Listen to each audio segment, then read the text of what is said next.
তো hello guys, আরেকটা video নিয়ে চলে আসলাম।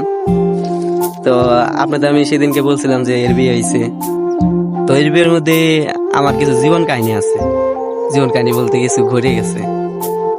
তো প্রথম মনে করলেন যে আমি তার বিয়েতে যাই, যাওয়ার পর গেটে থেকে নাইমাই, মনে করলেন গাড়ি থেকে নাইমাই গেটে যাওয়ার পরে একটা মেয়ের দিকে চোখ যায়। তারপরে সে মেয়েকে আমি একবারে দেখি, দেখার পর পরে খাওয়া দাওয়ার পরে আরেকবার মনে দেখছিলাম। পরে সে মেয়েকে বেশি কিছু জিগাই নাই, শুধু একটা কথা খালি জিগাইছিলাম যে আপনার নাম কি। পরে নাম বললো না, লজ্জায় চলে গেল গা। আমার কিছু আর বললাম না। তারপর ওর বিয়েটা আমি ভালোভাবে কাটাই। বিয়েটা কাটানোর পরে সেই সময় কিনা আমি বাড়ি চলে আসছি। আসার পর টিকটক দেখতেছি, টিকটক ঘাটতেছে আর কি। টিকটকে দেখি একটা মেয়ে আমাকে মেসেজ করছে। মেসেজটা করার পরে দেখতেছি যে কে এটা, কোথা থেকে এলো এরা।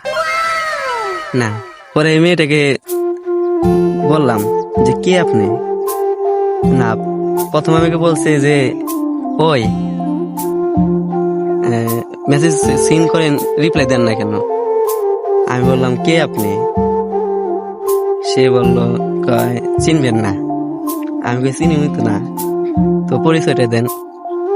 পরিচয় দেয় না। পরে এই যে জামাইয়ের একটা ছবি আমার পাঠাইছে।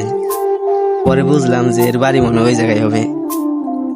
পরে আমাকে ওই ছবিটা দেখার পর আমি আর অনলাইনে ছিলাম না, অফলাইনে চলে গেছি। অফলাইনে যাওয়ার পর তারপর মেসেজ করতে পারে নাই। পরে আমি যখন অনলাইনে আসার পর দেখি যে কতগুলো মেসেজে লেখা ওই জান। আমি বুঝছি জান মনে হয় বলে লেখছে। পরে আর ওটার কোনো প্রশ্ন করি নাই যে জান লেখছেন কি, কিসের জন্য বা অন্য কিছুর জন্য। পরে আর কিছু বলি নাই।